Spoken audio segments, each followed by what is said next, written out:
بسم اللہ الرحمن الرحیم نحمدہ ونصلی علی حبیبہ الکریم اما بعد فاعوذ باللہ من الشیطان الرجیم بسم اللہ الرحمن الرحیم والذین یسعون فی آیاتنا معاجزین اولئک فی العذاب محضرون صدق اللہ العظیم۔ ناظرین، پروگرام ازالہ شبہات میں آپ کی خدمت میں حاضر ہوں۔ اللہ سبحانہ و تعالیٰ کے فضل و کرم اور اس کی عنایت سے اس وقت عقیدہ آخرت پر میں گفتگو کر رہا ہوں اور عقیدہ آخرت کا اعتقادی پہلو آپ کی خدمت میں عرض کر رہا ہوں۔ پچھلی بار میں نے عجز کی ایک آیت تلاوت کی تھی، اس پر تھوڑا سا جو ٹائم ہے وہ کافی لگ گیا، لیکن یہ نہیں کہ نعوذ باللہ وہ ضائع ہو گیا، ویسٹ ہو گیا، وین ہو گیا، نہیں، اس کے اوپر ایک تمہید بن گئی آیات عجز کی۔ وہ تمہید یہ تھی کہ قرآن کریم کے نزول کے وقت وہاں کی جو کمیونٹی تھی، نعوذ باللہ، وہ اللہ سبحانہ و تعالی کی شان کے بارے میں، قیامت کے قائم کرنے کے بارے میں انہوں نے اپنے اندر کئی شبہات جو ہے نا ان کو قائم کیا ہوا تھا۔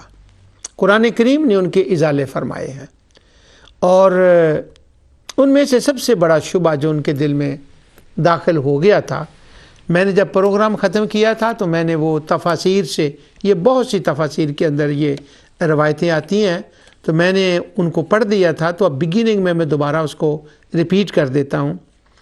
وہ کہتے تھے اللہ عاجز عن البعث، اللہ تعالیٰ فنا کرنے کے بعد دوبارہ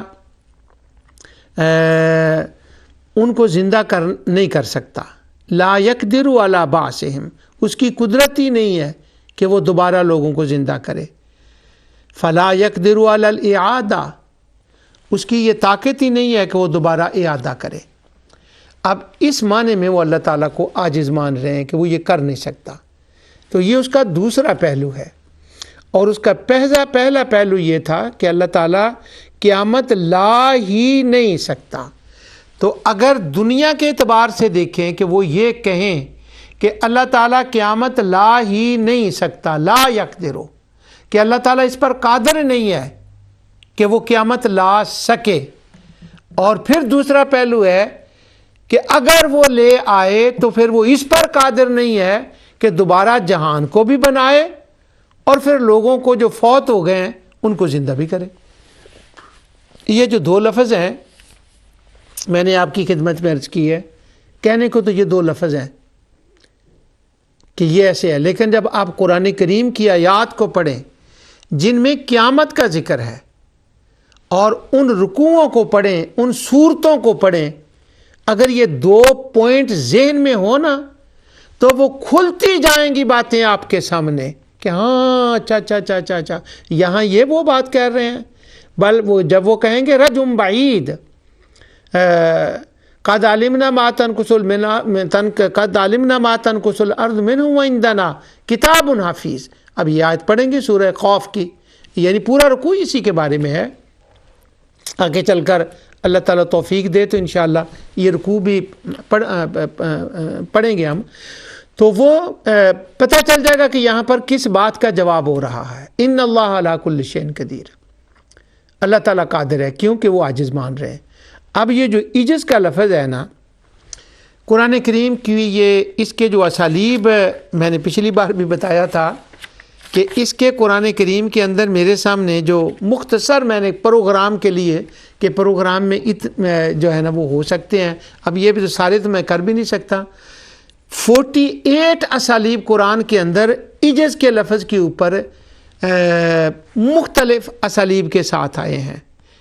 بہت سی آیات وہ ہیں جن میں عجز کا لفظ آیا ہوا ہے، اور پھر اس کے مختلف اسلوب ہیں۔ وما نحن بمسبوقین ما له من دافع لیس له من دافع لیس له من دون اللہ کاشفا وما نحن بمعذبین ضعف الطالب والمطلوب الذین یصدون عن سبیل اللہ۔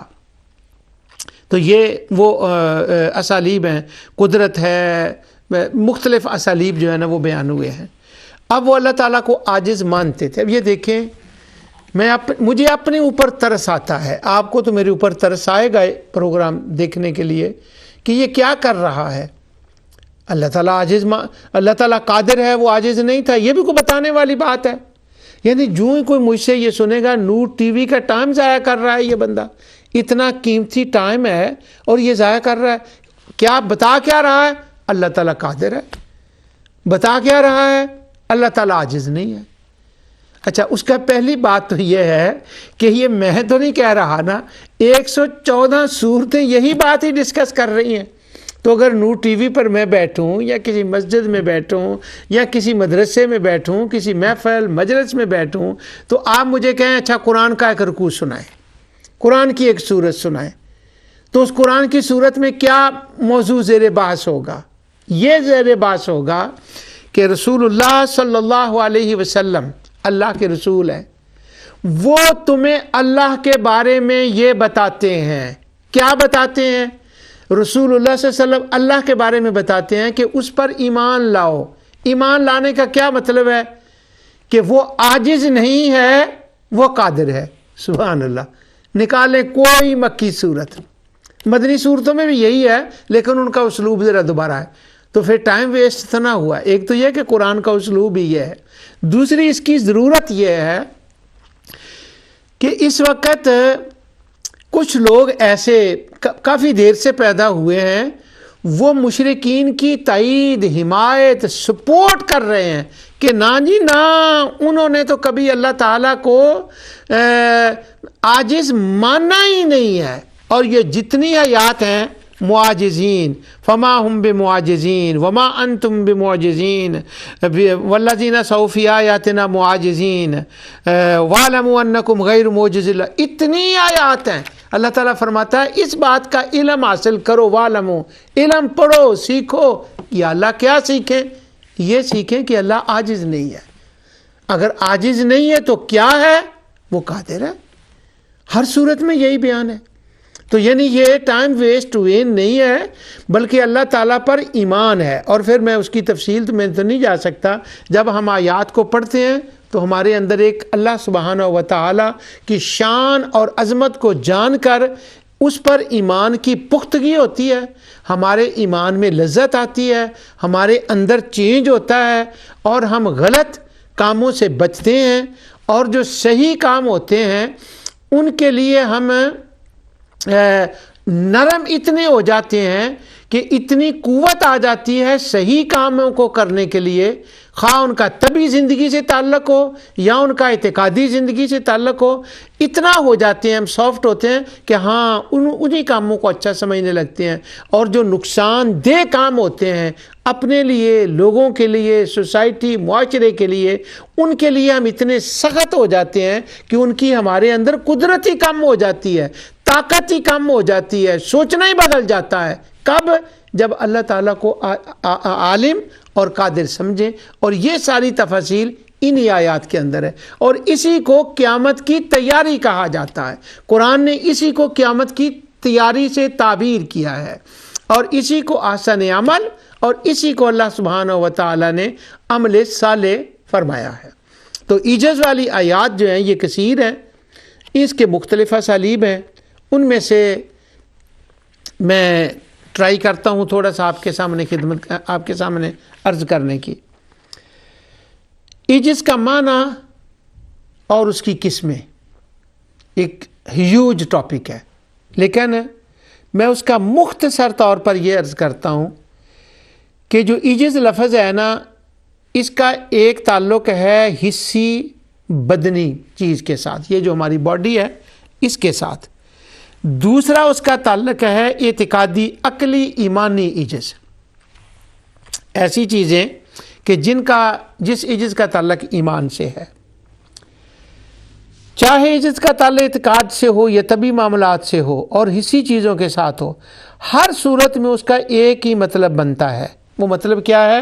بے بسی, مجبوری, بیچارگی, محتاجی, شکست.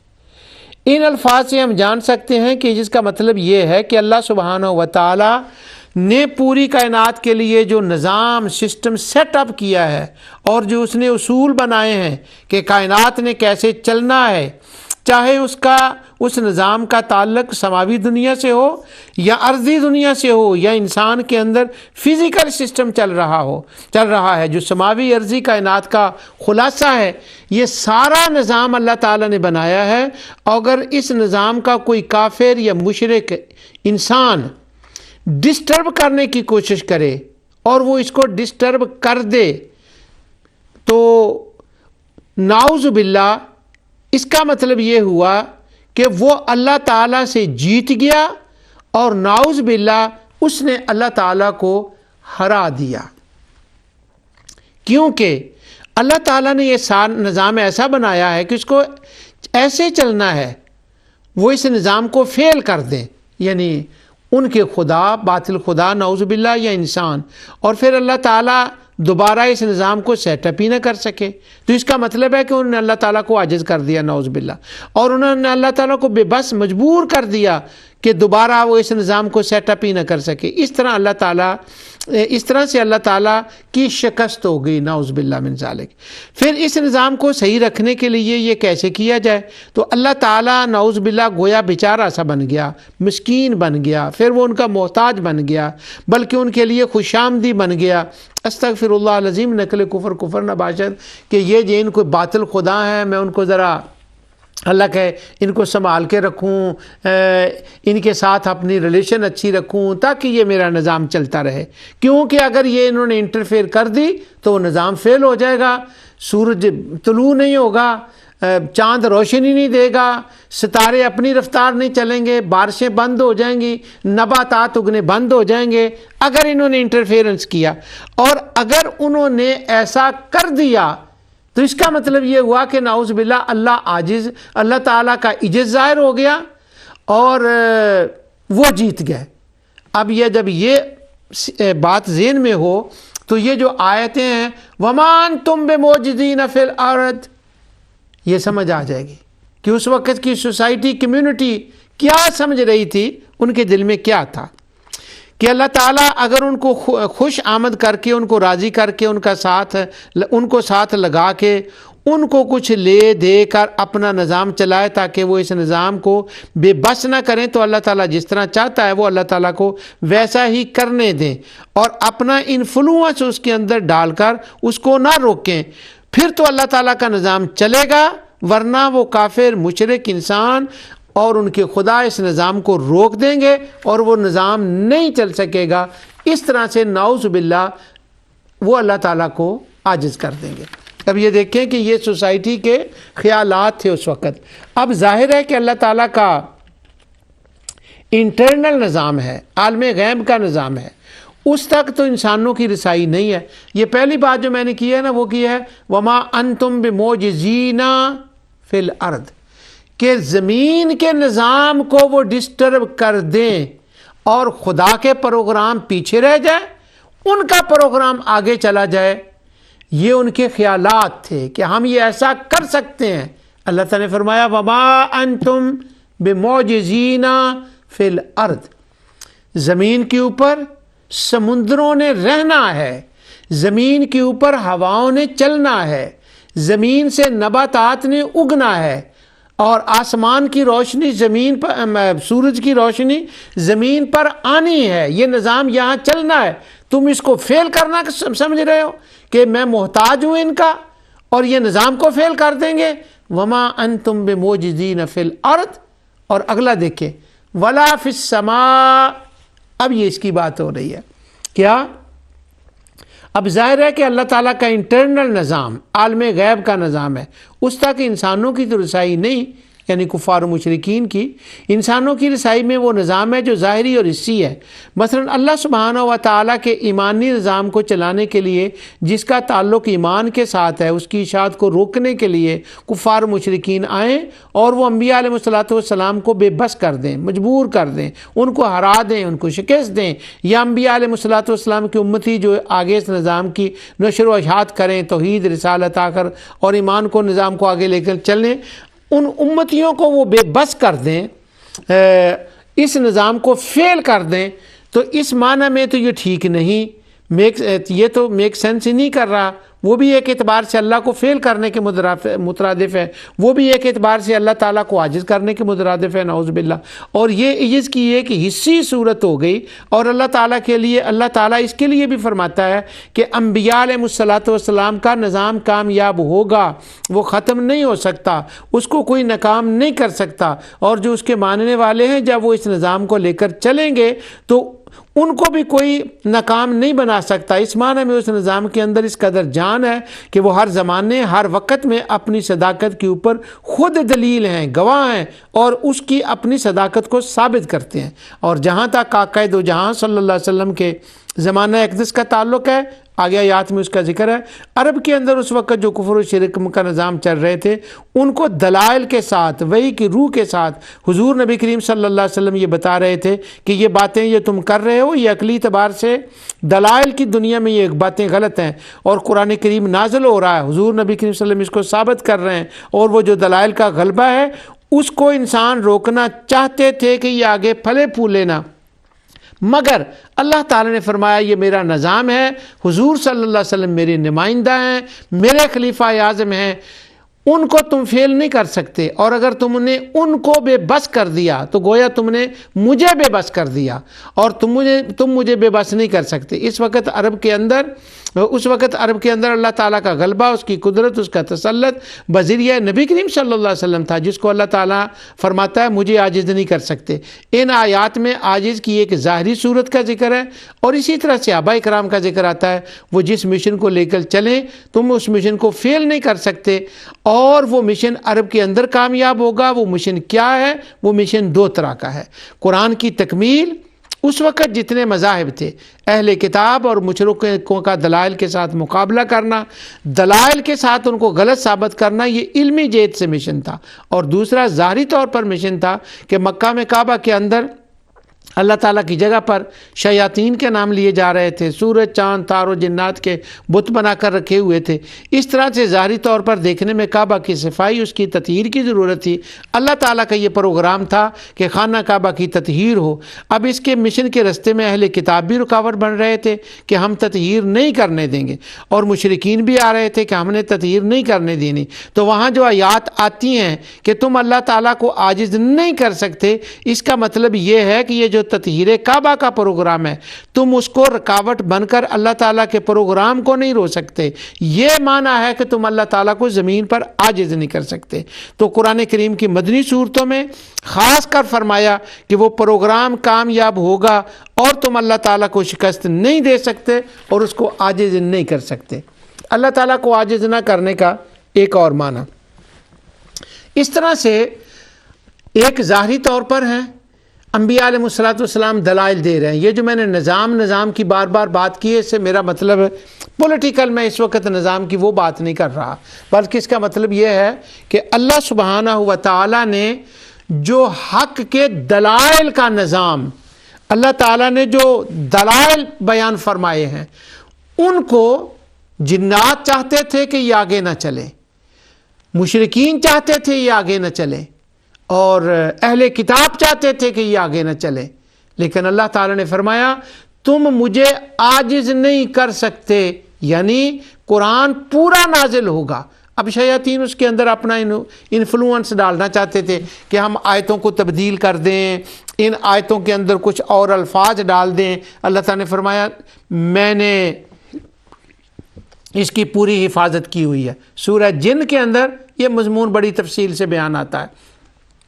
کیا جنات تم یہ سمجھتے ہو کہ تم قرآن کریم کے اندر کچھ ڈال کر میرے اس پروگرام کو فیل کر دو گے اور تم جیت جاؤ گے، مجھے ہرا دو گے؟ وما انتم بموجزین فی الارض، تم ایسا نہیں کر سکتے. اور ایک ایٹرنل سسٹم ہے. ایٹرنل سسٹم یہ ہے کہ پردہ غیب کے پیچھے کچھ کام ہو رہے ہیں، اور وہ پردہ غیب کے پیچھے جو کام ہو رہے ہیں، ظاہر ہے کہ انسانوں کی وہاں تک تو رسائی نہیں. اس وقت کی کمیونٹی کا یہ خیال تھا کہ یہ جو ہمارے خدا ہیں نا، یہ نعوذ باللہ اس کو فیل کر دیں گے اور اس کو کامیاب نہیں ہونے دیں گے. اس میں ایک کام یہ تھا، لوح محفوظ ایک غیب تھا.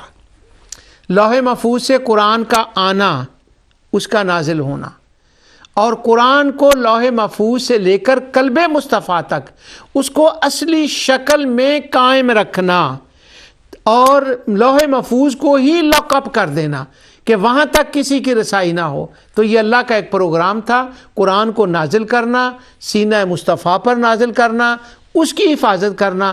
اب اگر اس چیز کو وہ روک دیتے تو نعوذ باللہ اس کا مطلب ہے کہ وہ جیت جاتے اور اللہ ہار جاتا۔ استغفر اللہ العظیم۔ تو اللہ سبحانہ و تعالیٰ نے اس کو بیان فرمایا کہ یہ کبھی نہیں ہوگا۔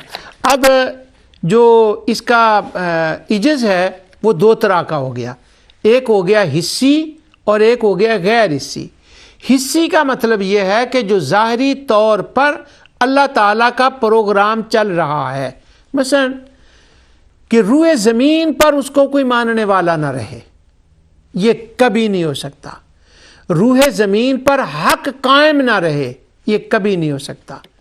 اور اگر خدا نہ کرے نعوذ باللہ ایسا وقت آ جائے کہ روئے زمین پر حق بالکل رہے ہی نہ، کوئی بتانے والا بھی نہ رہے، حق بھی نہ رہے، تو اس کا مطلب یہ ہوا کہ شیطان نے اپنا بول بالا اتنا قائم کر دیا، ان کے ذام میں ان کے خداؤں نے اتنا بول بالا قائم کر دیا نعوذ باللہ من ذالک کہ اللہ کا پروگرام ختم ہو گیا۔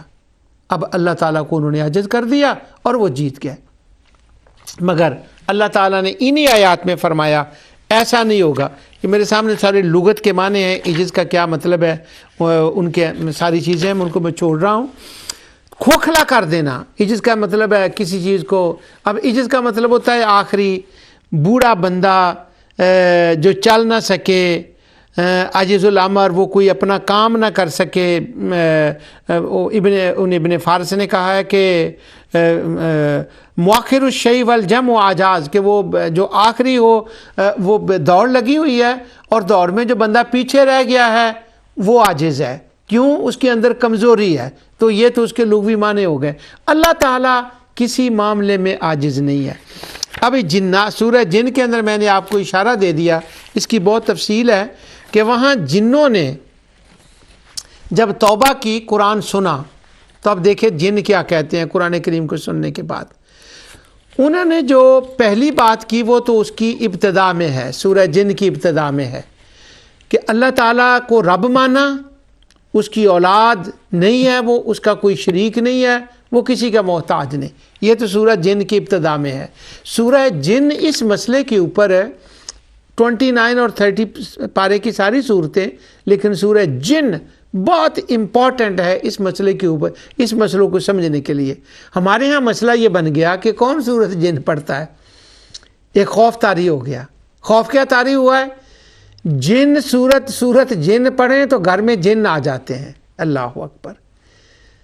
اچھا، اگر سورت جن پڑھنی بھی ہو تو ایک اور تصور قائم ہو گیا کہ یہ سورت جن جو ہے نا بڑی گرم سورت ہے، جن بھی گرم ہوتے ہیں، آگ سے ہیں، اس کے پڑھنے سے گرمائش بندے کے اندر آ جاتی ہے، بندہ بیمار فزیکلی ہو جاتا ہے، جنات آ جاتے ہیں، غصہ آنے لگتا ہے۔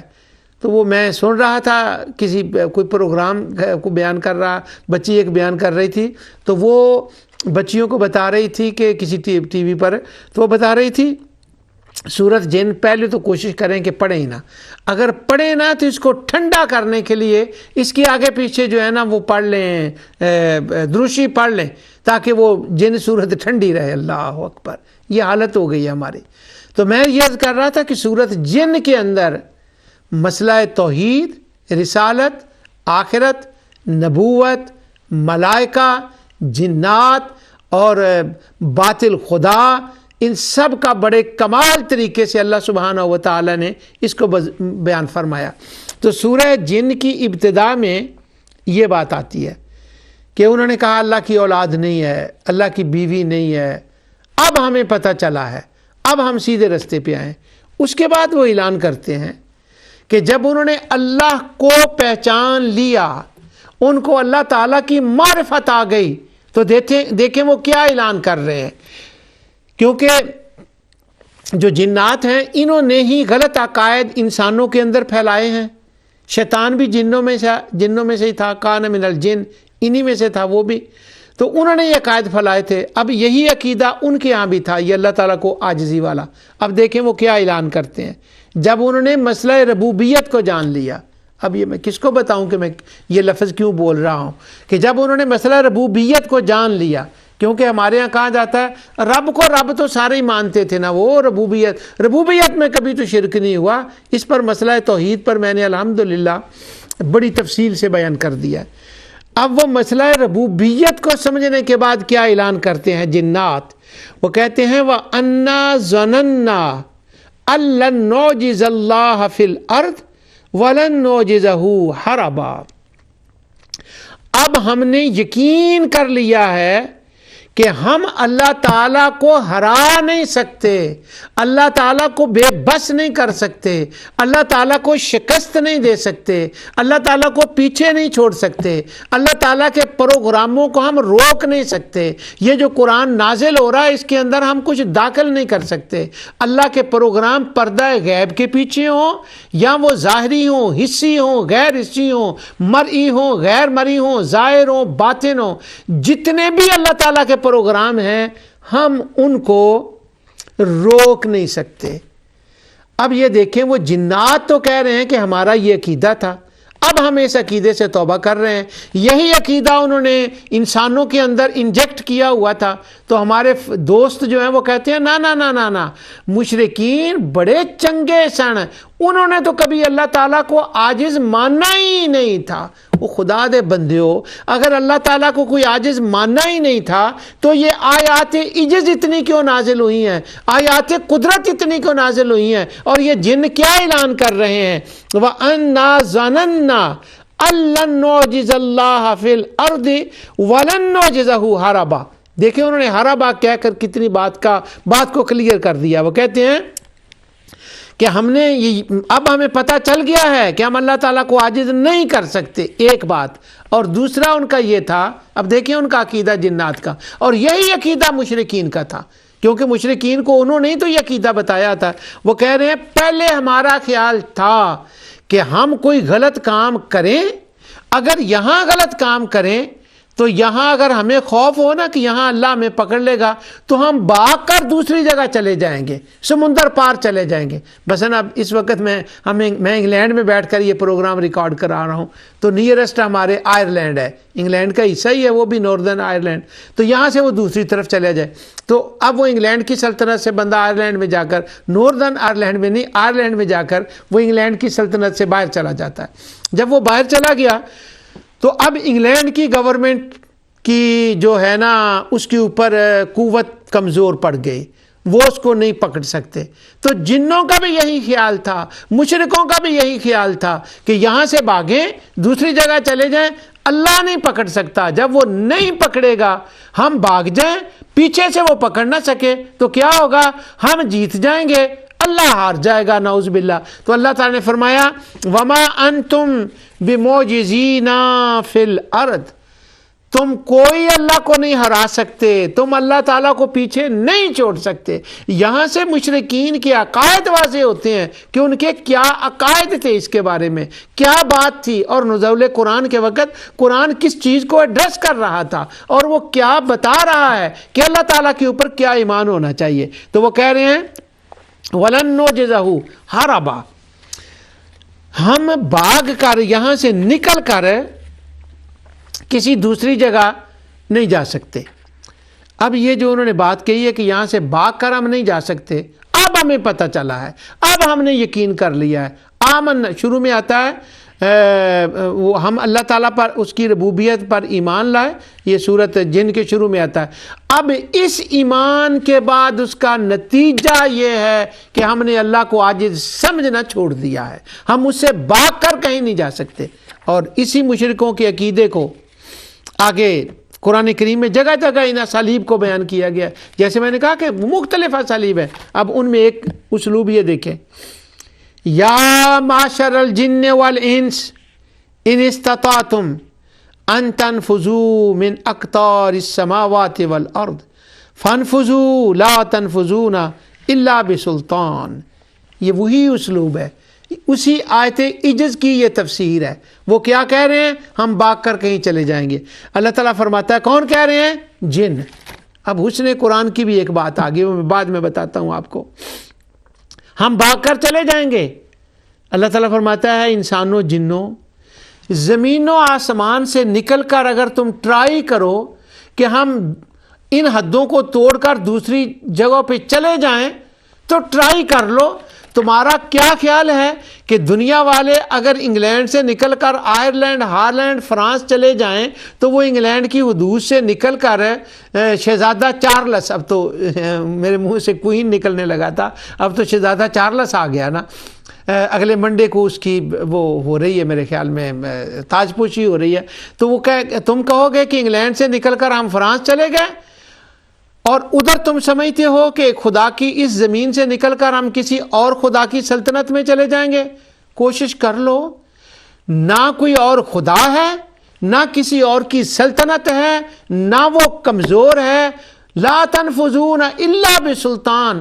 تمہارے پاس یہ طاقت کیسے ہو سکتی ہے کہ تم کسی دوسری کائنات میں چلے جاؤ؟ وہ یہ طاقت پیدا کرنے والے نے کی نہیں ہے، کیونکہ نہ دوسرا خدا ہے نہ دوسری سلطنت ہے.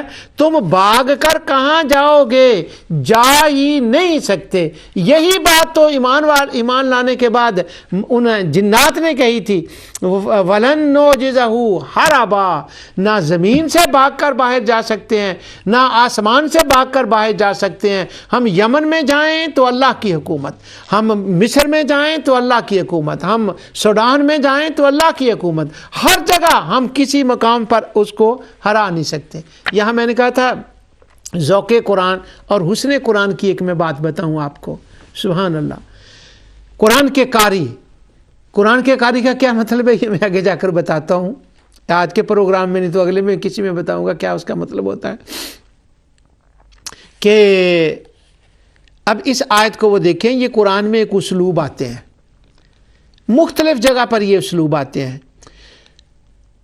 الجن والانس، الجن والانس. کہیں اس کا الٹ ہوتا ہے. یہ ایسے ہوتا ہے کہ کہیں جن پہلے آتا ہے انسان بعد میں آتا ہے، اور کہیں انسان پہلے آتا ہے اور جن بعد میں آتا ہے. واہ واہ واہ واہ سبحان اللہ. کل ان اجتمعت الانس والجن علی ان یأتوا بمثل هذا القرآن. سورہ بنی اسرائیل میں اب یہی ذوق قرآن ہے کہ یہ جو جن و انس والی آیتیں ہیں وہ جمع المفارس لالفاظ القرآن کو سامنے رکھیں. اور میرے ایک دوست فاضل دوست کہا کرتے ہیں چائے کا کپ گرم جو ہے نا وہ ساتھ رکھیں اور کوئی میٹھی چیز ساتھ رکھیں تاکہ آپ کی انرجی جو ہے نا وہ بڑے انرجی آپ کے اندر آئے. انرجی بڑی ضرورت ہوتی ہے، تھکاوٹ میں بندے کا دماغ نہیں کھلتا. چائے کا کپ ہو، بسکٹ ساتھ ہوں جس سے انرجی آئے، اور موجم المفاہرس کی وہ لسٹ سامنے رکھ لے اور وہ آیتیں ایک صفحے پر آ جائیں گی. جن میں انس پہلے آتا ہے اور جن بعد میں آتا ہے. وَيَوْمَ يَحْشُرُهُمْ جَمِيعًا يَا مَعْشَرَ الْجِنِّ وَالْإِنسِ قُلْ لَا إِنْ اجْتَمَعَتِ الْإِنسُ وَالْجِنُّ. کہیں جن پہلے کہیں انسان پہلے. اب یہ دیکھیں یہ اتفاقیہ نہیں ہے، یہ حسن قرآن ہے. اسی سے تو سمندر پھوٹتے ہیں. یہی تو وہ بات ہے جس کے بارے میں وہ کہا گیا تھا، ارشاد فرمایا گیا ہے. مختلف اینگل سے دیکھنے تھے. کیا تھا پچھلے پروگرام میں نے اس پہ بڑا زور دیا، وَلَا تَنْتَهِي عَجَائِبُهُ الْقُرْآنِ. قرآن کے عجائبات کبھی ختم نہیں ہوں گے. لَا تَفْنَى عَجَائِبُهُ الْقُرْآنِ. قرآن کے عجائبات کبھی فنا نہیں ہوتے. واہ واہ. کسی کے لیے کبھی وہ ختم نہیں ہوتے. اب وہ یہ کیا ہے؟ اب یہ جو ابھی میں نے آیت پڑھی ہے یہاں جنوں کا بیان ہے. وہ کہہ رہے ہیں کہ ہم بھاگ کر دور چلے جائیں اور اللہ کو ہرا دیں. یہ ہم کر نہیں سکتے. اگر انسان دوڑ لگائیں دونوں انسان اور جن، تو اس پر ارسطو کے دماغ کی ضرورت تو نہیں ہے یا افلاطون کے دماغ کی ضرورت نہیں ہے کہ یہ کہا جائے کہ اچھا بتائیں زیادہ دوڑ کس کی تیز ہوگی. تو اس کے لیے ارسطو کی افلاطون کے دماغ کی ضرورت نہیں ہے. ہر بچے سے بچہ کہہ دے گا جب دوڑ کی بات آئے گی نا تو جن زیادہ تیز دوڑیں گے انسانوں سے۔ اب یہاں بات تھی وَلَن نُعْجِزَهُ ہَرَبًا، ہم دوڑ کر کہیں اللہ سے بھاگ کر دور نہیں جا سکتے کہ ہم اسے عاجز کرتے۔ اب جب اس کا اسلوب بیان ہوا ہے دوڑنے کا تو فرمایا یا معاشر الجن والانس، اے جنوں اور انسانوں تم دوڑو۔ اب چونکہ دوڑنے میں جنات کا زیادہ ان کے اندر زیادہ قوت تھی اس لیے جنوں کا پہلے ذکر آ گیا۔ انسان بھی دوڑتے ہیں مگر ان میں کم قوت ہے اس لیے انسانوں کا جو ذکر ہے وہ بعد میں آ گیا۔ اور جہاں تھا وہ قرآن کریم کی مثل لاؤ، کُلَّ إِنِ اجْتَمَعَتِ الْإِنسُ والجن، وہاں پر تھا قرآن کا پہلا جو چیلنج تھا وہ تھا ان کے لیے جو لوگ تھے وہاں پر انسان جو تھے انہوں نے قرآن کی مثل لانی تھی۔ اب چونکہ وہ پہلے تھے، انسان پہلے تھے اور وہ خدا مان رہے تھے جنات کو، پہلا درجہ انسانوں کا، دوسرا ان کے باطل خداؤں کا، تو وہاں جب چیلنج کیا گیا تو فرمایا کُلَّ إِنِ اجْتَمَعَتِ الْإِنسُ والجن، قرآن کی مثل لانا ہے، تم صاحب زبان ہو، تمہاری زبان عربی ہے، تم بھی ذرا پرونٹے حلال کرو نا، ایک صورت لے کر آؤ قرآن کی مثل ایک صورت لے کر آؤ۔ تو چونکہ پہلے چیلنج تھا انسانوں کو اس لیے انسانوں کا وہاں پہلے ذکر آ گیا، یہاں دوڑنے کا ذکر تھا اس لیے جنوں کا پہلے ذکر آ گیا۔ تو یہ ایک نہ ختم ہونے والی قرآن کی وہ لذتیں ہیں جو بندہ اس میں اتر جائے تو وہ اترتا چلا جاتا ہے اور اس کو زیادہ لذت آنے لگتی ہے، ایمان میں پختگی ہوتی ہے، چینجنگ آتی ہے انسان کے اندر۔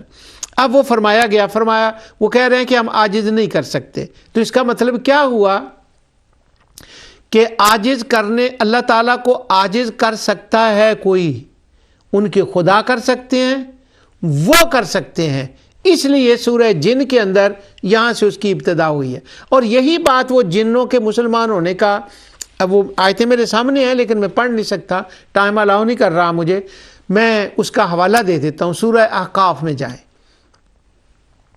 سورۃ احقاف کے اندر جب جنات کے ایمان لانے کا ذکر ہے وہاں پر بھی یہی اسلوب ہے کہ نہیں عاجز نہیں کر سکتے، اللہ تھک نہیں گیا، وہ دوبارہ بنائے گا، وہ اعادہ کرے گا، قدرت الہی کی ساری وہاں پر باتیں ہیں۔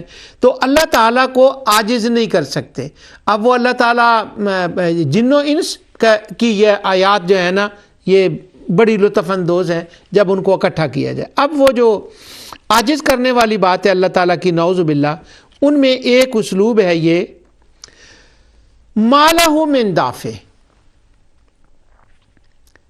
یہ اس کے اوپر تو بڑی ایک تفصیل ہے۔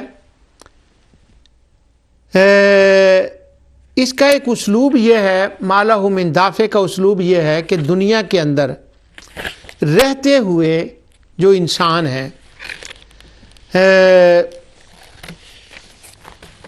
اس وقت نزول قرآن کے وقت جو انسان تھے ان کا کیا خیال تھا کہ انبیاء علیہ الصلوۃ والسلام ان کو فرما رہے ہیں کہ اگر تم نے یہ بات نہ مانی تو تمہارے اوپر خدا کی گرفت آئے گی۔ اب وہ ایک غلط ظان میں ہے کہ بھلا یہ کیسے ہو سکتا ہے۔ پہلے تو یہ تھا کہ یہ ویسے ہی کہہ رہے ہیں، ان کو وہ اللہ کے نبی نہیں مان رہے تھے، جب وہ دلائل دیے تو پھر وہ ہٹ دھرمی کی وجہ سے اس کا انکار کرنے لگے۔ اب سورہ طور میں یہ آتا ہے اِنَّ عَذَابَ رَبِّكَ لَوَاقِعٌ مَا لَهُ مِن دَافِعٍ، اور سورہ معارج میں ہے لِلْكَافِرِينَ لَيْسَ لَهُ دَافِعٌ مِّنَ اللَّهِ ذِي الْمَعَارِجِ۔ اب یہ دیکھیں اسلوب کیا ہے، یہاں پر یہ ایک اسلوب آیا ہے اسی عجز کا کہ اللہ عاجز نہیں ہے، بات یہ ہے کیا ہے، پھر اللہ قادر ہے، یہ بات ہے۔ اب وہ عالم علم، اس پر میں انشاءاللہ آگے چل کر وہ آیات بھی آپ کو سناؤں گا۔ ان کا خیال یہ تھا کہ اگر عذاب پہلی تو بات تو آنا نہیں ہے، اگر آ گیا تو جو ہمارے خدا ہیں نا وہ اس عذاب سے ہمیں بچا لیں گے، وہ نہیں آنے نہیں دیں گے اور اگر آ گیا تو وہ ہمیں بچا لیں گے، ہمارے اوپر سایہ کر لیں گے، اپنے پاس بلا لیں گے، وہ واقعہ نہیں ہونے دیں گے۔ اللہ تعالیٰ نے فرمایا دونوں تمہارے باطل خیال باطل ہیں۔ ان عذاب ربک لواقع، ہاں اس کی گرفت ضرور آئے گی، اور ما لہ من دافع، یہ بات رہ گئی کہ اسے کوئی روک لے گا اگر عذاب آیا۔ اب میں عجز کا اسلوب کیسے بنتا ہے وہ میں بتانے لگا ہوں۔ عذاب اللہ بھیجے اور مشرکوں کے خدا اسے روک لیں، یا اللہ عذاب بھیجے ان کو سزا کے لیے اور وہ ان کے باطل خدا نعوذ باللہ ان کو اس عذاب سے بچا لیں، تو یہاں کیا ہوگا؟ اللہ کا عجز ظاہر ہو جائے گا، اللہ نعوذ باللہ ہار جائے گا اور وہ جیت جائیں گے۔ تو اللہ تعالیٰ فرماتا ہے وما انتم بموجزین، کہیں یہ اسلوب آتا ہے او یاخذہم فی تقلبہم فما ہم بموجزین، وہ اسے عاجز نہیں کر سکتے۔ کون اسے عاجز نہیں کر سکتے؟ کوئی 2-3 بندے تھے، اس کو وہ عاجز نہیں کر سکتے، نہ انسان، نہ سردار، نہ کاہن، نہ جنات، نہ تارے، نہ ان کے بت، نہ ان کے خدا، کہ وہ انسان اللہ کو ہرا نہیں سکتے کہ وہ اپنا عذاب نہ بھیج سکے۔ تو یہ دیکھیں کیا مطلب ہوا، نتیجہ کیا ہے؟ اللہ قادر ہے۔ اور یہاں سے ان کے بلیف کی، ان کا جو عقیدہ تھا اس کی سمجھ آتی ہے کہ ان کا کیا عقیدہ تھا اس کے بارے میں۔ اب دیکھیں دوسرا عجز جس سے نفی کی گئی ہے، اور وہ ہے یہ اچھا یہاں پر جو سورہ طور ہے وہ باتیں رہ جاتی ہیں بھاگنے کی وجہ سے۔ اب سورہ طور کے ابتدا میں جب ہم یہ ساری آیتیں آپ تلاوت کریں گے، سورت کھولیں اس کو، سورت طور کو تلاوت کریں اسے۔ بگننگ آیت میں 2 باتوں کا ذکر ہے، دنیا کی گرفت کا، پھر قیامت کے قائم ہونے کا، پھر قیامت کی گرفت کا، پھر دوزخ کی گرفت کا، یہ وہاں پر مضمون ہے۔ اور بڑے حسین انداز سے اس مضمون کو اللہ وحدہ لا شریک نے وہاں والطور وکتاب مسطور اس اسلوب کے ساتھ اس کو شروع فرمایا کہ ہاں یہ چیزیں دیکھ لو، یہ میری قدرتیں ہیں نا جو تمہیں نظر آ رہی ہیں، جو یہ کام کر سکتا ہے وہ کام بھی کرے گا جن کا آگے یہ بیان انہی آیات میں، سورہ طور کی ابتدائی آیات میں آ رہا ہے۔ پہلے اپنی یہ قدرتیں دکھائیں، والبحر المسجور، قدرت دکھائی۔ جب وہ قادر ہے تو تم نے یہ کیسے کہہ دیا کہ ما لہ من دافع، کیسے خیال کر لیا کہ اس کو کوئی روک لے گا؟ نہیں، اسے کوئی روک نہیں سکتا، وہ اللہ جب لائے گا تو وہ آئے گا۔ پہلا تو یہ اس دنیا کے اعتبار سے ہے، انہی آیات میں، سورہ طور کی ابتدا میں انہی آیات میں، اس کے بعد قیامت کا ذکر ہے، اور اس کے بارے میں بھی کہ اس کو کوئی روک نہیں سکتا۔ یہاں سے ہم کیا ڈرو کر سکتے ہیں کہ ان کا نعوذ باللہ یہ بھی خیال تھا کہیں نہ کہیں اللہ تعالیٰ کے اندر طاقت نہیں ہے قیامت لانے کی، اور اگر وہ لانا چاہے تو یہ جو ہمارے خدا ہیں یہ ہم نے کس لیے رکھے ہوئے ہیں، یہ اس کو لانے نہیں دیں گے، نہ عذاب لانے دیں گے نہ قیامت لانے دیں گے۔ تو اللہ تعالیٰ نے فرمایا میں عاجز نہیں ہوں، ام لہم الہ غیر اللہ سبحان اللہ عما یشرکون، یہ تو جو تم نے خدا بنا رکھے ہیں، میرے شریک بنا رکھے ہیں کہ مجھے عذاب بھیجنے سے روک دیں اور جیت جائیں اور مجھے ہرا دیں، مجھے شکست دے دیں اور یہ معجزین بن جائیں اور مجھے یہ ہرا دیں، ما لہ من دافع، نہیں، ایسا نہیں ہو سکتا۔ ان عذاب ربک، تیرے رب کے جو فیصلے ہیں، اس نے جو گرفت کرنی ہے وہ ہو کے رہے گی۔ یعنی نہ تمہارے خدا اور تم اس کو گرفت کرنے سے روک سکتے ہو، نہ بھاگ کر کہیں جا سکتے ہو۔ کیوں؟ بھاگ کر اگر کوئی اس سے جائے نا، جو قادر نہ ہو، تو جو قادر ہے اس سے بھاگ کر وہاں کوئی کیا کیسے جا سکتا ہے؟